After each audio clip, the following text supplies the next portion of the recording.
many races have felt like they no longer have a voice in our country. They are reminded of a time when they were lesser citizens and were treated accordingly.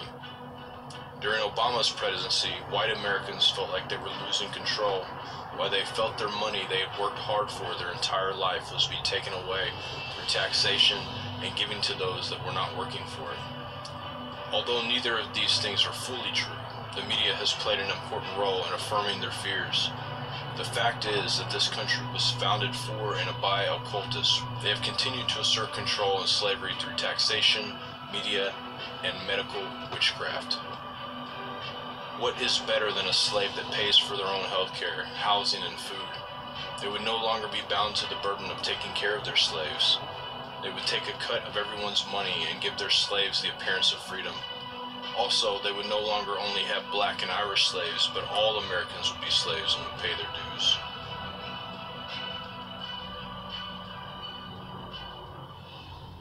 Mr. Jones owned a cotton plantation and many slaves. One day he was talking to the owner of the plantation next to his, and Mr. Jones was lamenting the fact that times were tough. He was having to work his slaves harder than ever, and was having trouble with some of them being disobedient or trying to run away. The other plantation owner said he knew someone who could help. Day 1. One day, Mr. Jones called his slaves together so a man named Mr. Smith could talk to them. Before beginning, Mr. Smith whispered to Mr. Jones, "Whatever I say, do not contradict me or interfere, and I promise you your slave troubles will end." "My name is Mr. Smith," he said to the slaves, "and this may be the happiest day of your lives. From today forward, you will no longer be slaves, but free men."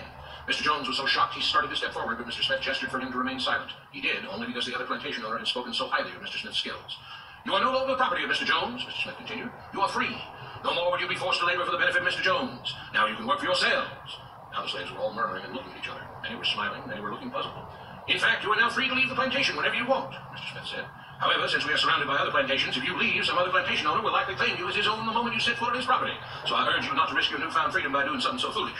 Instead, I suggest that you stay here, no longer as slaves, but as willing participants and part owners of this plantation. Yes, this is now your plantation." Mr. Jones bit his tongue to keep from projecting. "For now, we might as well leave Mr. Jones in charge," said Mr. Smith, "since he's the only one with any experience in running a plantation, which is quite a complicated thing to manage.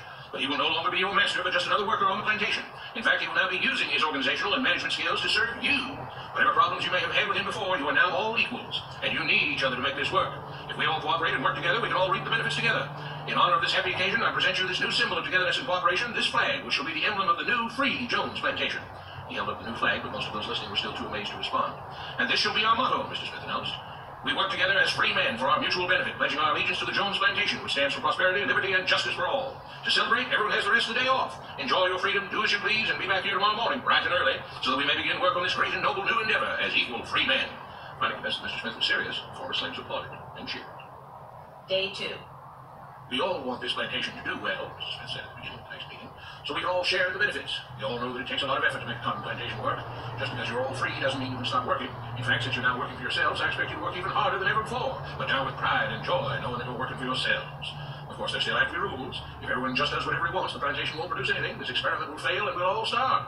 You should be thankful that Mr. Jones has agreed to stay on to lend his knowledge and skills to this endeavor, and I trust you will all do your own part to make this work. Several of you have been chosen to act as project supervisors to manage different aspects of the operation, to make sure everyone is doing his assigned job, to make sure that the rules are followed, and so on. The rest of you may head out to the fields to start your first day of work as free men." Day 3. The next morning, Mr. Smith had a grim expression on his face as the daily meeting began. "I have an unpleasant duty to do today," he said.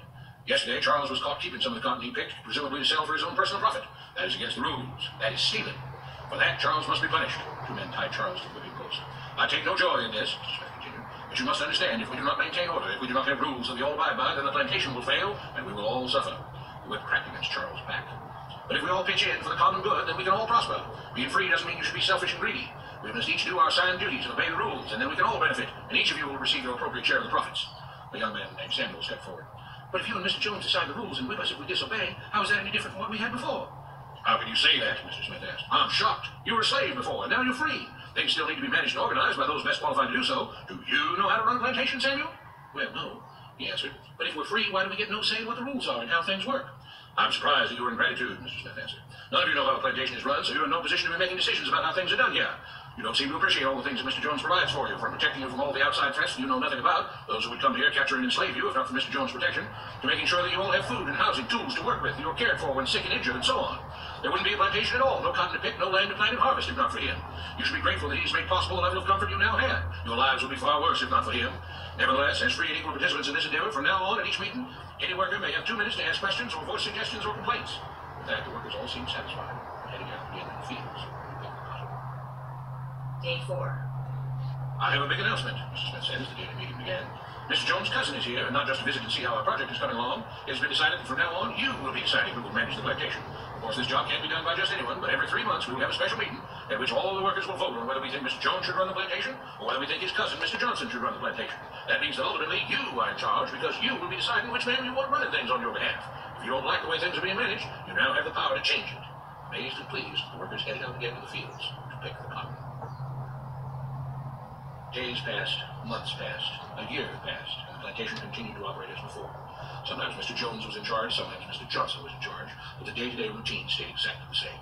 The workers worked hard, long hours every day, and still had little to show for it. Every day the meeting would begin with them all reciting the Jones Plantation motto: "We work together as free men for our mutual benefit, pledging our allegiance to the Jones Plantation, which stands for prosperity, liberty, and justice for all." One day Mr. Smith announced, "Samuel has asked to say a few words this morning, and whatever the rest of us may think of his ideas and opinions, we are all free here, and that means we are all allowed to speak our minds. So, Samuel, you have 2 minutes. Begin." Samuel stepped forward, looking scared. "I was excited when all this started," he began, glancing nervously at Mr. Smith and Mr. Jones. "But don't you all see what's happened here? Nothing's changed. We're all still slaves." There were grumbles of disagreement from the crowd. "They tell us what to do and whip us if we don't. They still make all the rules and punish us if we disobey. They let us make suggestions and complain about things, but they never really change anything. They let us choose between Mr. Jones and Mr. Johnson, but what's the difference? The situation stays the same. We do all of the work and they take as much as they want and decide how much they'll let us keep. They live in luxury, made rich by the cotton we pick. We do all the work and have to build our own huts, grow our own food, and take care of ourselves. They leave us just enough that we don't revolt or run away. This is not freedom. We're all still slaves. They've only changed the words they use, but nothing else has changed. They say we're all free and equal, but we're not. They command and we obey. That's not freedom. That's not equality. They say we're free to leave, but all that means is that we're free to be someone else's slave.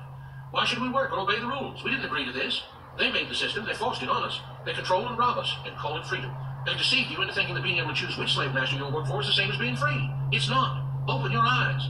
If you keep what you produce, they call it stealing. When they take what you produce, they call it sharing and fair distribution. Can't you see that this is all your time? Ease up, Samuel, Mr. Smith announced calmly. At his gesture, 2 supervisors grabbed Samuel by the arms and led him to the whipping post. "I'm sorry, Samuel, but you've broken the rules. There are rules against encouraging others not to work and encouraging others to break the rules. You're only hurting all of us with your discontentment and your complaining and your disobedience." The whip fell and Samuel let out a grunt. "Without rules, without order, all would be lost. Without law, there would be chaos.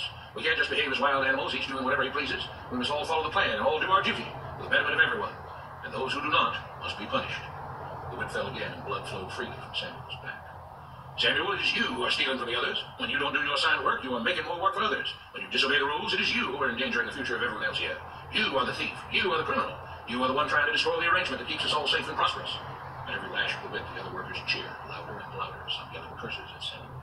"Being spoiled and selfish, you complain about everything, talking as if you're oppressed. But you are the one ruining things. You are the one keeping us from being all we could be.